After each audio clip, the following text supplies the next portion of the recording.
What's going on, good people? Happy Monday to you. We are live at lunch and welcome past the weekend. What's been going on with you? Hope you had a good weekend. A lot of stuff going on as usual. This is Coach Marcus. You're on the Pro Fan Talk live at lunch. We will be going to about 12:45, 12:50. Plenty of time for you to finish your sandwich, wash your hands, and get back to it. Um, it was Pro Bowl weekend. And if you saw my question, I wanted to know who actually watched the Pro Bowl. I did not watch any of it. The only reason I know uh, anything that happened, I saw the clips coming out when Jason Kelsey was doing the tug of war thing and jumping on the sled and all of that kind of stuff. I saw that. I saw I saw them try to run Philly Philly with Jalen Hurts. And they kept saying he dropped the pass. And I'm like, you threw that pass way too high. And the last thing I want is my quarterback jumping up in the air, coming down wrong and tweaking his knee or something goofy like that, because that's how that stuff happens. So call me a pessimist, or whatever you want to do. But that stuff does happen. What was the other thing? And I know he threw the pass to CD Lamb, and of course everybody, well, he likes CD better than AJ, and it's like, man, y'all need to stop playing. it wasn't even that serious. And what was the other thing? When he was doing the skills competition, Jalen Hurts, he ended up with like 17 points or something. And you could tell for 1 second, like he really wasn't sure what the hell he was supposed to be doing. So that was kind of funny, but it looked like it was fun. It looked like they had a lot of people there, but I'm curious as to how many people actually watched it. Because the funny thing now is, now it's like everything is competing with YouTube views and stuff like that. So I don't know what their ratings were, but it couldn't have been a lot because that was not fun to watch. It had moments, but other than that, it couldn't have been too captivating. The game is not even the game. The flag football game. Nobody's good. And here's the thing with the flag football, because let's be real. The reason why they're doing a flag football game, I didn't even think about this. What's up, Cody K? I didn't even think about this until just recently. But you think about, they just made flag football a Olympic sport. Flag football is picking up in other countries, and thus the Olympics. So it makes sense that they would make flag football a part of all, like, the Pro Bowl. I was about to say All-Star Weekend, but that's NBA. And right now, the NBA All-Star Game is hands down better than the NFL Pro Bowl. The Pro Bowl used to be a game that you could watch. It used to be a real game. Then it turned into a game that was played in the second half. Then it turned into a bunch of guys out there in full pads playing two-hand touch. And then it turned into a bunch of guys out there not trying because nobody wanted to get hurt. Then they turned it into what it is now. They're trying to make it a marketing ploy. And I don't know. It's hard to go from watching real football in the NFL season to what you see now in the Pro Bowl. It's like, what's the point of it? What's the point of it? It's a fan driven event. It's not a football game showcasing the best of the best. So, I mean, even in NBA with the All-Star game, I'll watch a bunch of people go down and chalk up threes all day. And somebody ends up getting hot and putting in like 40, 50 points because they hit 7 threes or something like that. I'll watch that. But at least they're playing basketball. That's the closest thing you can get to pick up basketball. Nobody's trying to hurt anybody. You're not coming down and you're not paying for it if you go down the middle. It is what it is. Yes, even with the NBA All-Star game, it used to be intense back in the day, but Nowadays, we know what it is. There's too much money on the line. That's what it comes down to. This is the byproduct that the fans get because the money is so high. You pay Jalen Hurts $250 million. He's the franchise player. And what happens if he, like I said earlier, if he tweaks his knee jumping up to catch a pass that a running back overthrew because they was trying to be funny? You know what I mean? Stuff like that happens all the time. I will always, the ultimate example of stuff can go wrong is Aaron Rodgers. He is the poster boy for that stuff now. And how many times have you heard players doing silly stuff in the offseason and they get messed up? I know, I can't think of the name right now, but I know it was a couple years ago where somebody got jacked up. I want to say it was a receiver that messed up his knee playing tag football on the beach. So anything like that can happen. I know somebody got hurt in the ATV thing. What's the guy from the Giants that jacked up his hand with fireworks? Was that Jason Pierre-Paul? Can't remember. But there's always stuff that can happen. Always. So you are always on alert. You are always on high guard. You got to be careful. And this game, it was better when they were going full speed. You probably had, thank you, Cody. That's what I thought it was.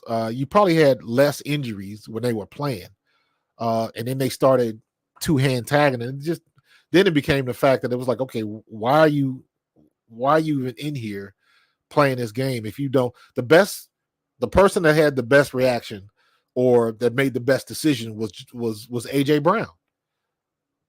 He said, I'm not going to the Pro Bowl. I don't want to go. I'm going to get my spot up so I can let one of these young guys go. And that's what he did. And was it Amon St. Brown that went? You know what? You both could be right, JT. It could have been multiple people, but at the end of the day, anything can happen when you out there screwing around. There's something to be said. We used to say this when I was in college, heck, in high school too, and when you get to the pros. When you're not going full speed, that's when you get hurt. That's when you get hurt, when you out there screwing around. I'll never forget, I was in high school. I was the starter. And one of the guys came in. Now, this was totally an accident. He didn't mean to do it, nothing like that. But because this guy was like the joker on the team, he came in the locker room. And if you ever been in the locker room, you know, if you're wearing cleats and you got that painted concrete floor, that floor is always slick. And the guy came in and he slipped. He wasn't trying to. He slipped and fell right on my ankle and almost twisted my ankle. I thought he had hurt me, but he was good. And, you know, everybody was looking at him like, come on, like, stop messing around. Like, but he didn't do it on purpose. But I say that just to say, you never know. Walking into a locker room, walking onto a field. You saw what Joey Burrow went through, you know, warming up, throwing a regular ball, and he tweaks his calf, and he's never right for the whole season. Different things like that, man. Yeah, Cody. Listen, Cody K, let me tell you something. When people find out, the people that I work with, it doesn't happen anymore because I let people know. If I'm working with you and you really don't know me, the minute people find out I used to play professional ball, everybody wants to challenge me. Come on out and play hoops with us. Come on out and play flag football, man. You be a ringer. Everybody wants to play or they want to challenge you. That's why I do not play pickup basketball. I stopped doing that when I was in high school because pickup basketball, somebody either gets hurt or it ends up in a fight. One of my best friends messed up his knee going into our senior year playing pickup basketball. And then I remember I've been in situations where people wanted me to come out and play flag football or like we're playing the Super Bowl or the Turkey Bowl, you know, when they play on Thanksgiving. A bunch of people meet at the park or whatever. And it's usually a lot of fun. And I see guys out there. I'm not going out there because the minute people find out you actually play pro ball, then they want to challenge you. Then they want to be the big man on campus. And I have nothing to gain from that situation. Nothing. If I beat you, That's what I'm supposed to do because I play pro ball. But if you beat me, I will never hear the end of it. So I never did that. Never. We had an event on my job. This was back when the Olympics was about to happen. So we had an Olympic event, just silly stuff. But at one point they had a 50-yard dash. They marked off some distance in the parking lot and they wanted to have a race. And of course, everybody's knocking on my desk. Like, Marcus, you getting in the 50, you gonna get in the race? You gotta get, come on, man, you got it. And I'm like, no, thank you. No, thank you. And that was me knowing what my body is, being almost at the time, almost 50 years old. I would be in the gym every now and then, but I wasn't sprinting.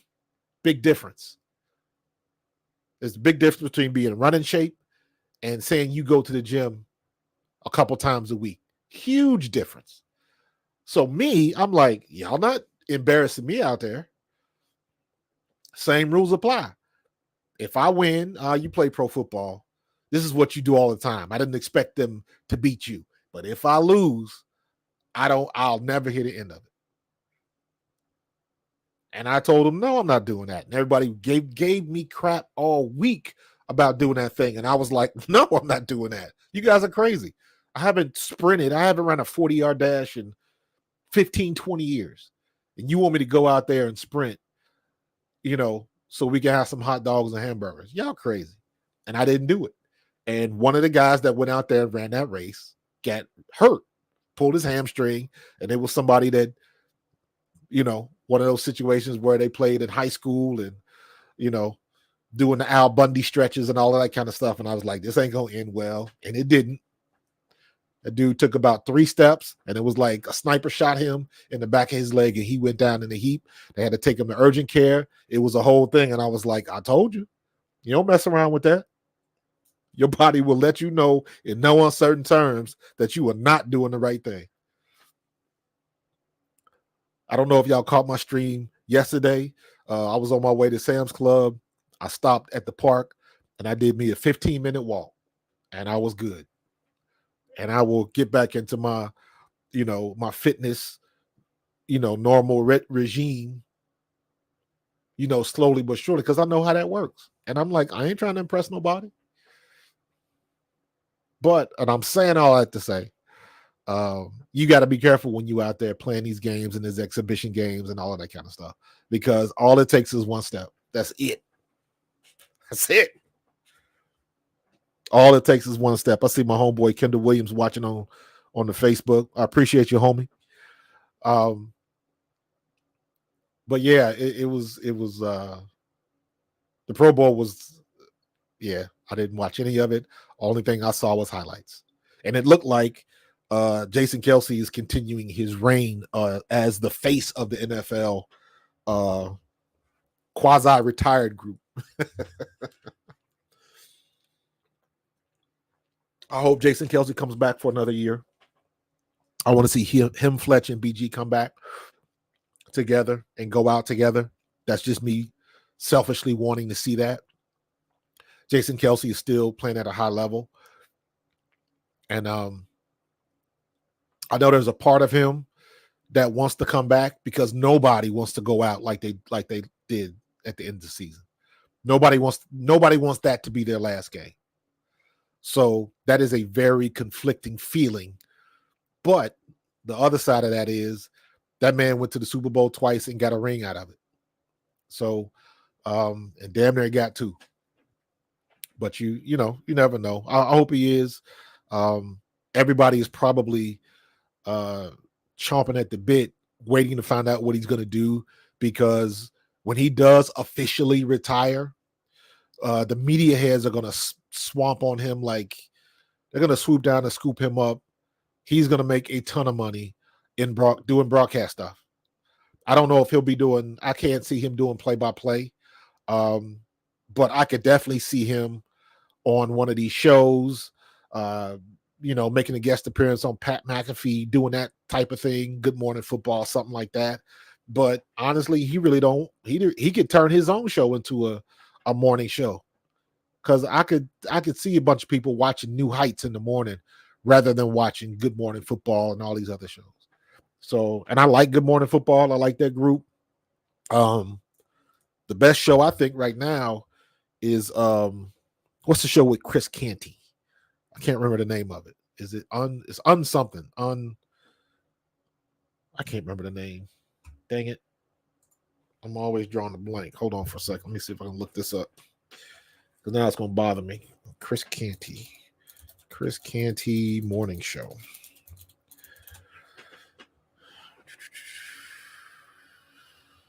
Is it Unsportsmanlike? That's what it is.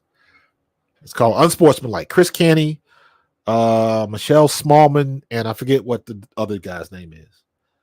But that's the best show in the morning, in my opinion. It's just three of them in there, small set, all sitting at a table, not a bunch of flash and stuff, but they get to the points, and they usually make good points. I love it. It's called crap. I just said it and forgot about it. So it's not Undisputed, and it's not First Take. Unsportsmanlike, yeah. Unsportsmanlike, I love that show. Love it. They get right to the point. It's not Chris Canty isn't the star of the show. They're all three of them are together. And they all give each other a chance to talk. But they all understand, like they know when Chris Canty, he got on a rant with somebody, because of course somebody called in going on about racism in the league and how they didn't want to hear it and it doesn't belong. And Chris Canty was like, what are you talking about? And like Chris Canty basically went off on him. But they always have segments like that, especially when you get into Black History Month. Never fails. Somebody will call in talking about how they don't want to see it on TV and stuff like that. And it's like, come on, man. Y'all got to stop that noise. But in any case, yeah, Unsportsmanlike is a great show. So, yeah, Jason Kelce, he's going to have to pick of the litter. Whatever he wants to do is going to be on him. And he's going to get paid a good amount of money, and it's going to boost his New Heights podcast, because I know he's getting paid there, because I don't think they're getting Shannon Sharp numbers, but they're doing okay. You know what I'm saying? So, and that's the thing, man. Everybody and their mom has got to get a podcast now. I can kick myself. I started this podcast as a traditional audio only podcast. It was about a year before the pandemic hit. And I can kick myself because I knew I wanted to do it, but I wasn't quite sure how to get it started. Because in my mind, I was thinking like radio.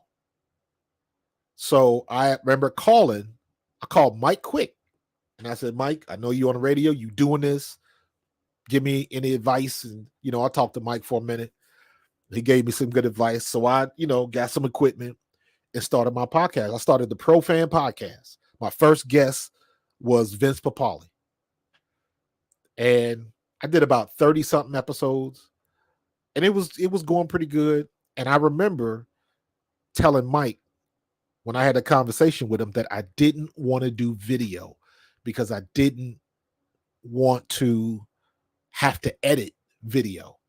Never occurred to me about the YouTube live streaming and stuff like that, because I was at that particular time, I had a YouTube account, but to me back then, YouTube was still considered social media. YouTube was not a platform to broadcast. It wasn't like it is now. YouTube was just another Facebook or Instagram, that sort of thing. It was in that vein. It wasn't thought of as a media. Didn't think of it to look at the people who were making money and how they did it. Never, it didn't even occur to me. I was like, I don't want that headache. I don't want to have to edit video and upload and all that kind of stuff. All I want to do is record. And then when I look back on it, all the audio stuff I did, I still had to go back and record, cut stuff out. I was doing the same stuff that I would have been doing in video. except it was audio only. And I had it stuck in my mind that I didn't want to bother with video. But if I would have been doing that, if I'd have been doing this a year and a half before the pandemic hit, I'd have been in a much better situation than I am now. So that's my one kick myself. What's up, Kevin? That's definitely my one kick myself for not making the move quicker. So, and now everybody and their mama trying to get a podcast. So I'm trying to be better than most, trying to do something different. Trying to spruce up step my game up, so to speak. You can see the graphics and stuff that I've been doing. So just trying to use what I already know. And I can always talk football, so it's always all good. So, but yeah, man, crazy stuff. Now, the one thing that was been going on that I definitely wanted to mention is all of the Senior Bowls. East West Shrine, I guess it's called the Senior Bowl now. It used to be the Hula Bowl. But all of these different Senior Bowls, and it's basically a pre-combine combine. All these players doing one-on-one drills, and basically it's a bunch of scouts coming to watch these kids do drills. And here's the thing, and everybody falls into this same trap. Yeah, I heard that too, Spencer Rattler. But here's the thing, and this happens every year. You can't get caught up in what you saw in one game. Your homework should be what you saw during the season, because that's when it matters. So thanks, Cody K. I edited the crap out of that video. It took me a while to do that video. But I like the way it turned out. So I've been I've done a couple of them like that. Cody, I did one with when Shannon Sharp did what he did, and I copied the background. I'm pretty good at doing that, so I like doing it. I'm gonna try to do some more. Yeah, share that video, dude. I'm trying to make that video go viral. But yeah, man. But here's the trap that they fall into. They want to take what they see in a day or in a weekend, and then they automatically want to apply it to this kid's career, and you can't do that. Very similar to, you see a lot of these guys go to the combine and they blow it up at the combine. But if you look at their play during the season, you didn't see that. So it's like, what are you watching? Are you watching somebody that was thoroughly prepared and just had a good day working out? Or are you seeing some kid that was putting it on the field on game tape week in and week out during the season, because that's what matters the most? So, yeah, John, I'm with you 100%, but unfortunately, that's not usually how it plays out. Because let's be honest, if Nolan Smith did not go to Georgia, now Nolan Smith is a good player. He's a great player. But the expectations that were made when he had that combine workout didn't really manifest on the field.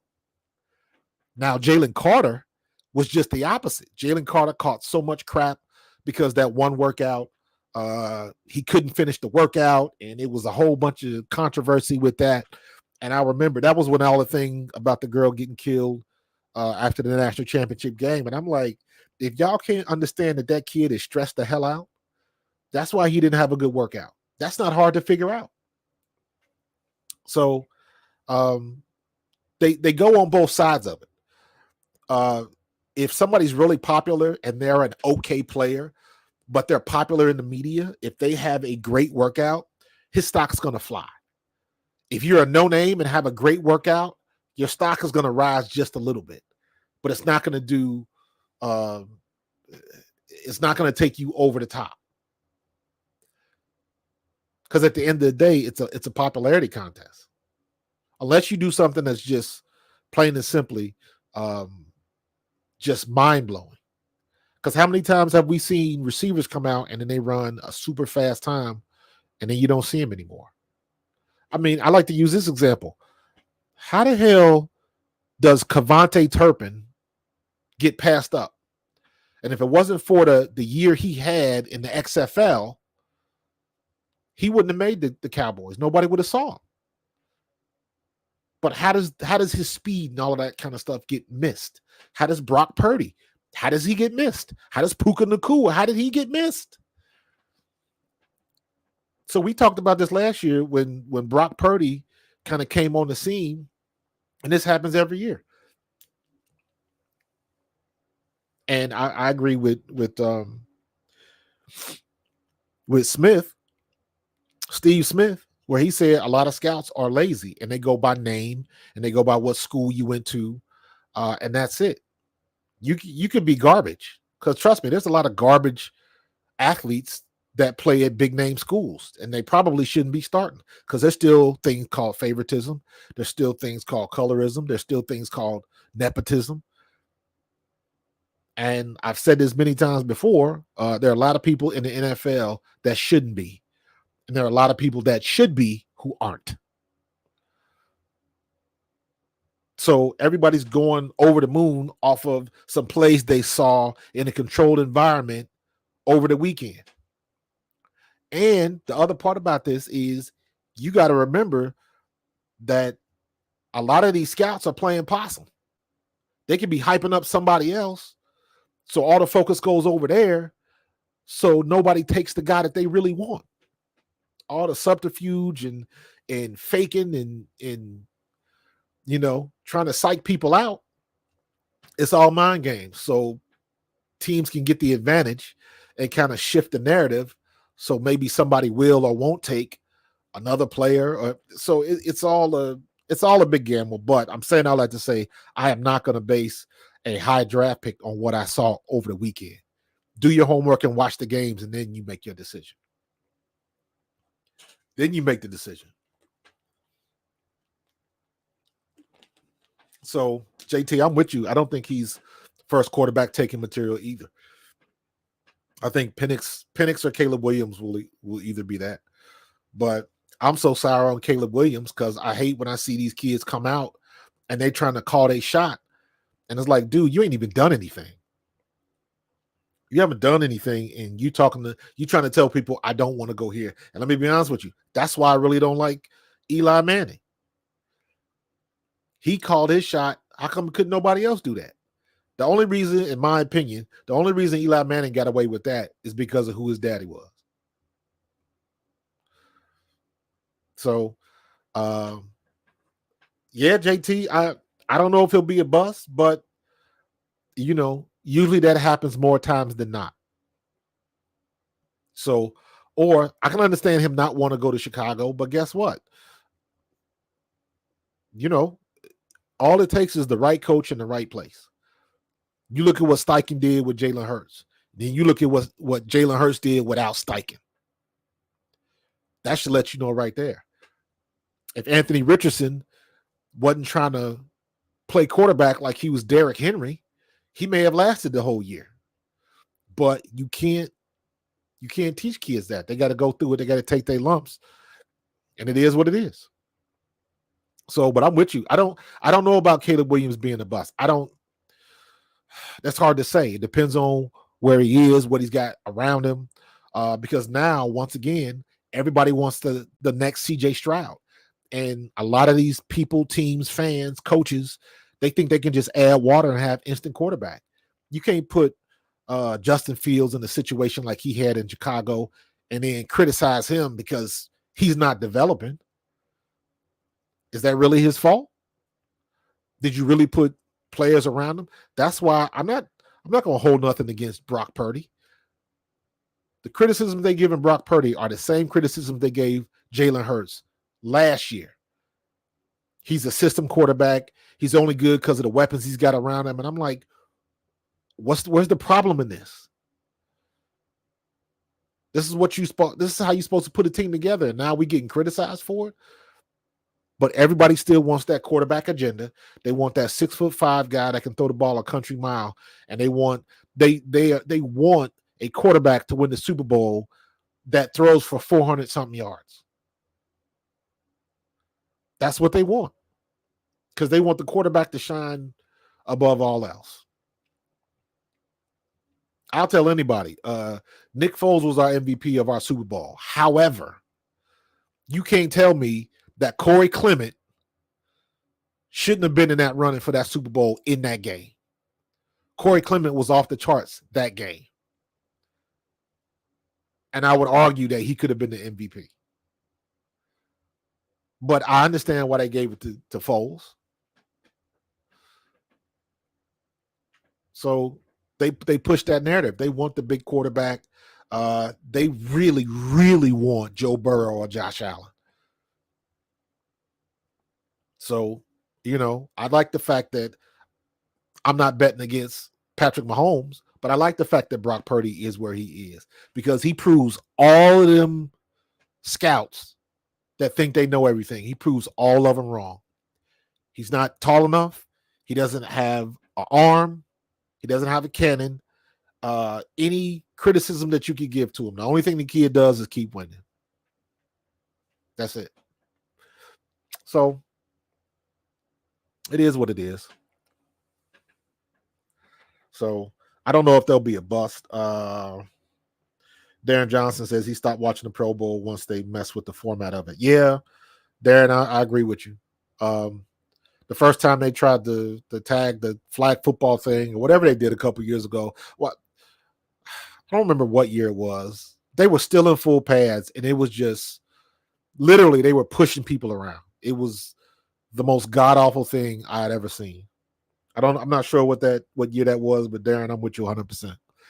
And the NFL's got a problem, because they don't have a problem now, because what they're going to do is they're going to get a lot more traction for this. They got to just sit here and eat it until after the Olympics. And then once the flag football launches in the Olympics, then it'll have some renewed vigor. And then, especially when you get girls playing flag football and stuff like that, it's going to be a bigger game. So I think NFL is just playing a long game when it comes to that. So us old heads who remember what it was like when they really played, and they were really playing for that money in the second half. They would go through the motions in the first half, and then in the second half, the real guys would get back on the field and was like, all right, we playing for this money, so we can all go home with that check. So it is what it is. That's how it's evolved, and can't do nothing about it. So yeah, JT, I don't even really like the home run derby anymore, because they changed the rules with that so much, man. And there's so many pitches, and the guy that hit the most home runs doesn't always win it. And it's like, but I understand why they did that, because it was taking entirely too daggone long. So again, it is what it is. I like the home run derby better than the NFL stuff. So, and I guarantee you, the NFL is watching all of this content and people saying that they don't like the Pro Bowl, but there's not really much they can do with it. So it is what it is, man. So, but what else did I see? Was it that? Do we really want to get into Joel Embiid? I don't know. I'm still salty about that. JT, the old format was the same way. 2008 hit like 48 home runs in the second round. Yeah, and didn't win. I remember that. It was like, what are we doing here? What are we doing here? Yeah. I'm looking at this stuff about Joel. He's gonna have surgery. Might as well talk about it for a brief minute. He's gonna have surgery. There's a chance he can come back before the end of this season. If he can't come back 100%, don't come back. That's what I say. So it's on Tyrese Maxey now. I'm gonna leave it at that. So, but I'm about to get out of here, man. Just wanted to drop by and drop my Pro Bowl rant. We running good. It's 1:45, so you got plenty of time. Finish your lunch, wash your hands, and get back to it, man. So appreciate y'all for joining me. Again, don't forget, I'm trying to do this every Monday, Wednesday, and Friday. I start at about 12:10 and end right about now, 12:45, 12:50. right? So we're all in good lunchtime. You got plenty of time to do what you got to do. But I appreciate you joining me. Spread the word. 88, man, you come in here late. It's time in Philly concerning McNabb. I did not see that 88. I will have to look for it. Asante Samuel's podcast. What's the name of his podcast? I'm not sure. I didn't see that. Put that in the chat. What's the name of his podcast? I'll look it up. I definitely want to watch it now. So, stay tuned tomorrow night. Tomorrow night, I think 7:30. I might be live streaming with Barrett Brooks.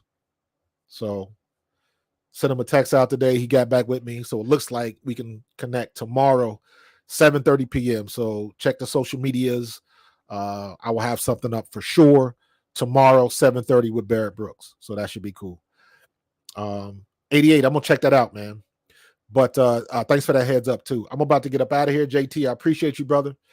88, thank you for joining me late. Just to all my people on Facebook, Kevin, John, Darren, I appreciate y'all. And next time, bring a friend, man. We're going to continue to make this thing grow. Cody K, as usual, bro. I appreciate you. I'm going to get up out of here, go finish your sandwich, wash your hands, and get back to it. Talk to y'all later. Peace.